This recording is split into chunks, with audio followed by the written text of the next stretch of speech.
better, brighter, and beautiful future. Ngayon po, ceasefire collapse. Yeah? So the crisis continues. Global stock market is jittery or unstable. Even the news media outlets are having different analysis and forecast. That's why now is a war day 45. 45 days na.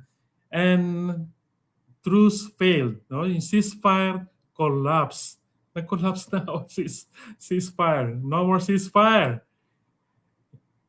Yan. US naval blockade of Strait of Hormuz begins. Yan. Nagsimula na i-block ng US ang Strait of Hormuz. So US will clear the strait from mines and bombs underwater.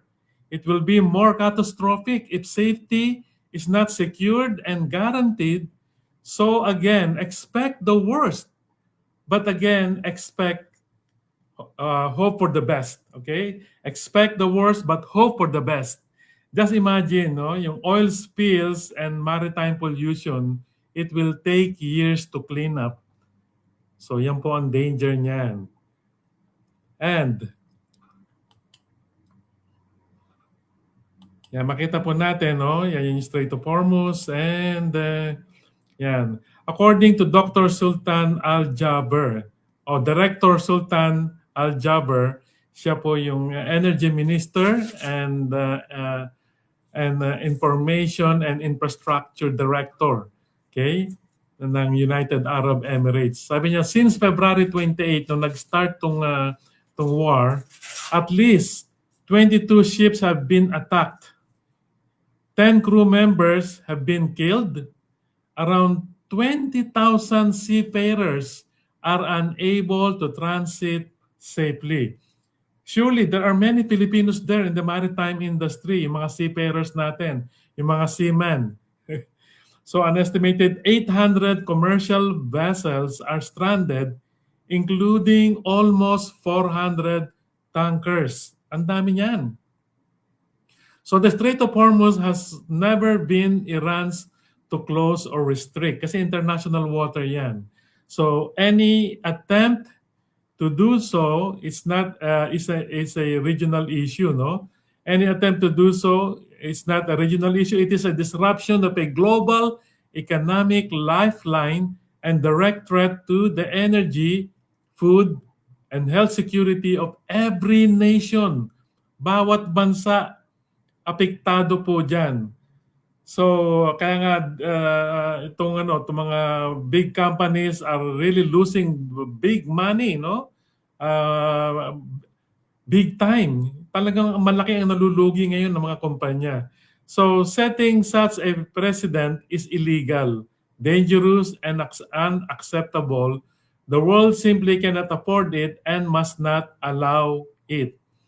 So yan po ang sinabi ni Director Sultan Al-Jaber ng kailan niya? Ng April 12 lang, no? Ng April 12. So yesterday, kahapon niya lang sinabi yon. So after more than 21 hours of negotiation dito sa peace talk, no? Iran won't blink. So ceasefire collapse. Yan, walang ceasefire. Tuloy ang giyera. So sad. Now, yan po, no, yung Strait of Hormuz. Yan, makita po natin kung kaano karami ang stranded. Kaya maraming apektadong mga kababayan natin dyan. Now again, it's beyond our control. So what we can do? Anong magagawa po natin? What we can do? Yan.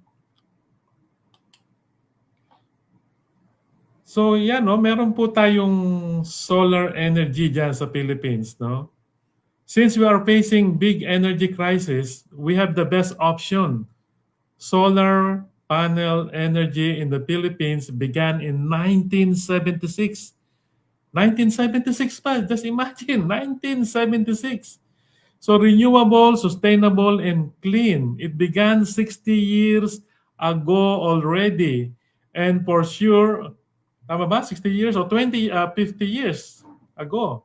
No? 76, so 60 years. 60 years ago na. And for sure, these companies got the best engineering and architectural designs to withstand typhoon season. Kasi naging problema noon yan, no?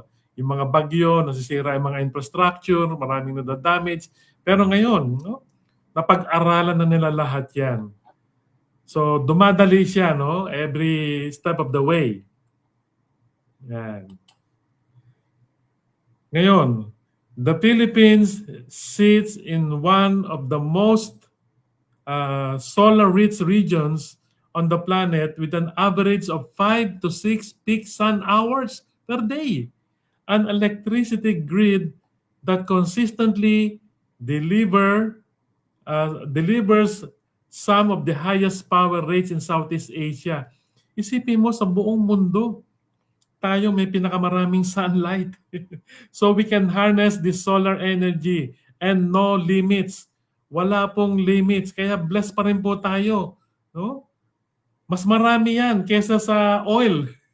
Dahil ano yan, yung araw mismo mas malaki sa mundo. Now, sabi ni Steve Jobs, no, kailangan natin si Steve Jobs, ito nagpadali ng buhay natin. Isa siya sa mga historical brilliant person, no, sa atin, sa buong mundo. Sabi, innovation is the only way to win. So ano yung innovation? No? Innovation. Yung mga invention, innovation. Now the challenge is how we can improve and innovate. There are vast resources on information in social media. Go explore and build your team. No? Marami, may mga team, may makakakilala kayo with like-minded person. So reach them out and start. Minsan ideas lang yan, but believe me, it will grow. It will surely grow. Yan. Sino pa? Ito, sabi ni Simon Sinek, innovation is not born from the dream.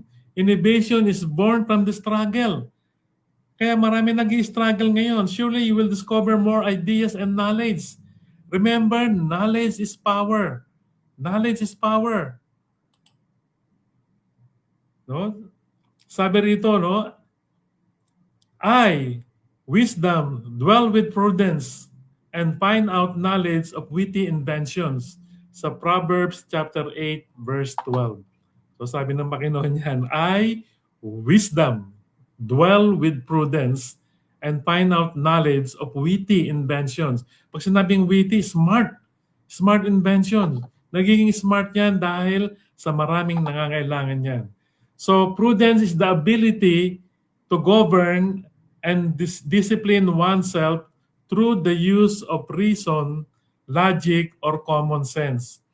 So kailangan po tayo ng mundo ngayon, no? Especially dyan sa Pilipinas, maraming magagaling na mga Pilipino. No? Maraming magagaling na mga Pilipino.